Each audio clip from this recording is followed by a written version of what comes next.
بسم اللہ الرحمن الرحیم الحمد للہ رب العالمین والصلاة والسلام علی سید الانبیاء والمرسلین وعلی آلہ واصحابہ اجمعین۔ آج ہمارے دینی سوال اور جواب کا پہلا سیشن ہے اور اس میں ہمارے پاس کچھ سوالات آئے ہیں جن کے ہم جواب دے رہے ہیں۔ سب سے پہلا سوال ہے محمد سہیل صاحب امروہہ سے، پوچھتے ہیں کہ میرا سوال یہ ہے کہ کیا غیر مسلم کی ہوٹل پر کھانا کھا سکتے ہیں بغیر مجبوری کے؟ دیکھیں سہیل صاحب، آپ نے جو قید لگائی ہے بغیر مجبوری کے، تو اصل میں بات یہ ہے کہ بہرحال احتیاط اس میں ضروری ہے، اس لیے کہ پاکی اور ناپاکی کا مسئلہ ہوتا ہے اور اس کے علاوہ ہر چیز کا اثر بھی پڑتا ہے، تو اس لیے احتیاط اسی میں ہے کہ نہ کھائیں۔ البتہ اگر کہیں مجبوری ہو اور ان کے برتن وغیرہ کی پاکی کا بالکل آپ کو یقین ہو تو پھر کھا سکتے ہیں، لیکن پھر بھی نان ویج کھانا وہاں پر کھانا مناسب نہیں ہے۔ دوسرا سوال ہے، السلام علیکم ورحمۃ اللہ وبرکاتہ۔ حضرت میرا نام محمد عثمان ہے، میں علی گڑھ سے ہوں۔ میرے اندر نہ لالچ بہت زیادہ ہے، ہر وقت فری ٹائم میں یہی سوچتا ہوں کہ ایسا ہو میرے ساتھ، ایسا ہو، یعنی پیسوں کے بارے میں سوچتے ہیں اور یہ کہتے ہیں کہ اس کو کیسے ختم کیا جائے، تو جواب کا انتظار ہے۔ دیکھیں بھائی، اس میں یہ ہے کہ سب سے پہلے تو یہ سوچیں کہ دنیا ایک عارضی اور وقتی چیز ہے، دنیا ہمیشہ رہنے کی جگہ نہیں ہے۔ اللہ کے نبی صلی اللہ علیہ وسلم کی ایک حدیث ہے کہ اگر انسان کو سونے سے بھرا ہوا ایک جنگل مل جائے، ایک وادی مل جائے، ایک بستی مل جائے، تو انسان دوسرے کی تمنا کرے گا، اور اگر اس کو دوسرا مل جائے تو وہ تیسرے کی تمنا کرے گا۔ پھر فرمایا کہ انسان کا جو پیٹ ہے وہ قبر کی مٹی ہی بھر سکتی ہے، یعنی انسان کی خواہشات مال و دولت سے کبھی بھی پوری نہیں ہو سکتی۔ تو اس لیے اگر آپ کی یہ سوچ ہے کہ اور کماتے رہیں، اللہ ضرورت بھر کر دے، کسی کے سامنے محتاج نہ بنائیں، کسی کا اپنے علاوہ کسی کا محتاج نہ بنائیں، اور اس کے علاوہ کسی کے آگے ہاتھ نہ پھیلائیں۔ باقی دنیا بقدر ضرورت ہے، دنیا بقدر ضرورت ہے، تو اصل تو ہم لوگ جس کام کے لیے پیدا ہوئے ہیں وہ اللہ کی عبادت اور ضرورت کے طور پر انسان کے لیے کمانا کھانا بھی ہے۔ اس میں یہ ہے کہ اللہ سے مانگتے رہیں اور نماز پڑھ کر کے اللہ سے دعا کریں، اور یہ ذہن میں ہمیشہ رکھیں کہ ہم کتنا بھی کما لیں، کتنا بھی ہم اکٹھا کر لیں، ایک دن آخرکار جو ہے ان سب کو چھوڑ کر کے مر جانا ہے، تو ہمارا جو مال ہے وہ ہمارے ساتھ نہیں جانے والا ہے، تو انشاءاللہ پھر وہ ختم ہو جائے گا۔ حارث ترک صاحب امروہہ سے کہتے ہیں کہ زکوٰۃ کے متعلق سوال پوچھنا تھا کہ زکوٰۃ کن کن چیزوں پر دی جاتی ہے، اور ہمارے پاس 2 لاکھ کا مال ہے، تقریباً 1.5 لاکھ کا قرض ہے، تو ہم سارے مال پر زکوٰۃ دیں گے؟ زکوٰۃ کا پورا مسئلہ بیان کریں، کتنا مال ہونا چاہیے؟ دیکھیں حارث صاحب، سب سے پہلے تو بات یہ ہے کہ زکوٰۃ کن چیزوں پر فرض ہے۔ زکوٰۃ ہے سونا چاندی پر اور سامان تجارت پر۔ تو سونے کی جو مقدار ہے وہ 7.5 تولہ ہے، اور چاندی کی جو مقدار ہے وہ 52.5 تولہ ہے، یا ان چیزوں یعنی اتنی چیزوں کے بقدر کیش ہو ان کے پاس میں، یا مالی تجارت ہو۔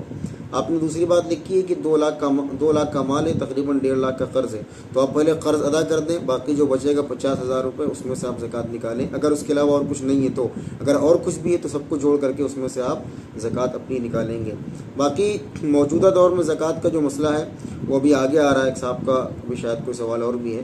یہ السلام علیکم مفتی صاحب، میں غازی آباد سے عباس احمد، پوچھنا یہ تھا کہ کون کون افراد ہیں جن کو زکوٰۃ نہیں دے سکتے، شریعت کا حکم ہے، یا یوں کہیں کہ کون کون محرم ہیں جن کو زکوٰۃ نہیں دی جا سکتی؟ تو بھائی سب سے پہلے تو صاحب نصاب کو زکوٰۃ نہیں دے سکتے۔ اس کے علاوہ اگر آپ نے محرم کی بات پوچھی ہے تو اپنے ماں باپ کو زکوٰۃ نہیں دے سکتے، اسی طرح دادا کو، دادی کو، نانا کو، نانی کو، پھر اسی طریقے سے بیٹے کو، بیٹی کو، اور اسی طریقے سے پوتے کو، پوتی کو، نواسے کو، نواسی کو، نیچے تک، اور اسی طرح شوہر اور بیوی ایک دوسرے کو۔ اس کے علاوہ تمام رشتوں میں زکوٰۃ دی جا سکتی ہے۔ اس کے علاوہ سید ہاشمی جو ہوں یعنی آل رسول ہوں، ان کو بھی زکوٰۃ نہیں دی جا سکتی۔ اور کون ہے یہ؟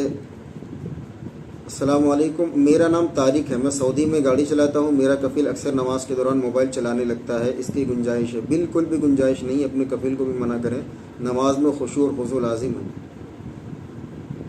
والذین هم فی صلاتہم خاشعون، قرآن کہتا ہے کہ کامیاب مومن وہ ہیں جو اپنی نمازوں میں خشوع کرتے ہیں، تو اس کی کوئی گنجائش نہیں۔ البتہ عمل قلیل، اگر نماز میں موبائل بچ رہا ہو تو جیب میں ایک ہاتھ ڈال کر کے اسی سے بند کر دیں، تو یہ عمل قلیل کہلائے گا، اس سے نماز نہیں ٹوٹتی، لیکن اگر آپ پھر موبائل چلائیں گے تو وہ عمل کثیر ہو جائے گا۔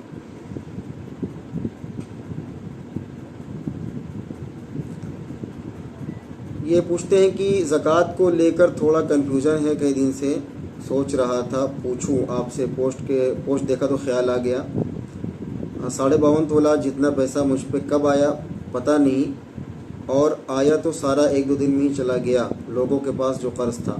دوسرا میں سوچ رہا کہ رمضان میں دوں، تو میں نے جوڑا میرے پاس 52 تولہ چاندی جتنی سمپتی ابھی نہیں ہے، جس میں میں نے وہ بھی جوڑ لیا جو مجھے ادھار ملنا ہے۔ میں کچھ آن لائن کام کرتا ہوں، اس کی پیمنٹ آنی ہے، 50 کے کافی چانس ہے کہ وہ آئیں۔ تو بھائی جو آپ کے پاس جو سونا یا اس کا کیش آیا، اتنے پیسے آئیں اور وہ چلے گئے تو ان کی زکوٰۃ نہیں ہے۔ زکوٰۃ موجودہ مال کی ہوتی ہے جن پر 1 سال گزر چکا ہو۔ اور دوسری بات یہ ہے کہ آپ نے کہا کہ میں نے سمپتی اپنی جوڑی جو 52.5 تولہ چاندی کی رقم کے برابر نہیں بیٹھتے ہیں، تو پھر بھی زکوٰۃ نہیں۔ البتہ آپ نے جو کہا کہ 50,000 روپے وہ آنے والے ہیں، تو اگر وہ یعنی سال پورا ہونے سے پہلے آ جائیں گے تو اس کی زکوٰۃ اس میں نکالنی پڑے گی۔ اصل میں ایک بات یہ ہے کہ سال پورا ہونے سے مراد یہ ہوتا ہے، بہت سے لوگ سمجھتے ہیں کہ مجھے 1 لاکھ روپے ملے ہیں نفع میں، تو اس کے اوپر جب اگلی سال اس کی زکوٰۃ نکالی جائے گی۔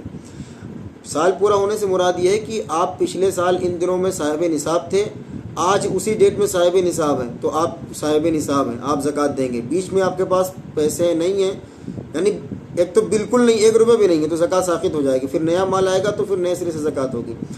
مگر یعنی کہ اس میں سے پیسے کم ہوتے رہیں، بیچ میں آپ جو ہے غیر صاحب نصاب ہو گئے، لیکن آپ کے پاس پھر بھی کچھ نہ کچھ پیسے تھے، آگے پیسے آ گئے، تو ان سب کو جوڑ کر کے زکوٰۃ نکالنی پڑے گی۔ تو میرے خیال سے جو آپ کے جو 50,000 روپے جو آپ بول رہے ہیں، اس میں سے آپ کو زکوٰۃ نکالنی چاہیے۔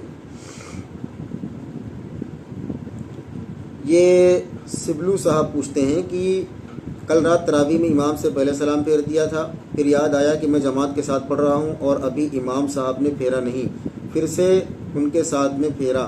میں جان بوجھ کر نہیں کیا، میرا دماغ پتہ نہیں کہاں تھا، نماز ہو گئی۔ جی ہاں، نماز آپ کی ہو گئی، انجانے میں امام سے پہلے سلام پھیرتے ہیں نماز ہو جاتی ہے، لیکن جان بوجھ کر ایسا کرنا مکروہ ہے۔ تو آج یہ سوالات کی جو میں نے جواب دیے ہیں یہ بہت مختصر ہیں، بہت سارے میسیجز آئے تھے، لیکن میں نے کہا تھا کہ آپ اپنے سلام کے ساتھ میں ہی سوال لکھیں، سلام کے بعد جواب کا انتظار نہ کریں، مسئلہ آپ لکھیں گے تو اس کا جواب مل جائے گا۔ تو بہرحال آپ کو اگر دینی مسئلہ پوچھنا ہو تو صرف واٹس ایپ پر آپ میسیج کریں اور پورا مسئلہ ایک بار میں لکھیں، انشاءاللہ میں اس کا جواب دے دوں گا۔ بہرحال السلام علیکم ورحمۃ اللہ وبرکاتہ۔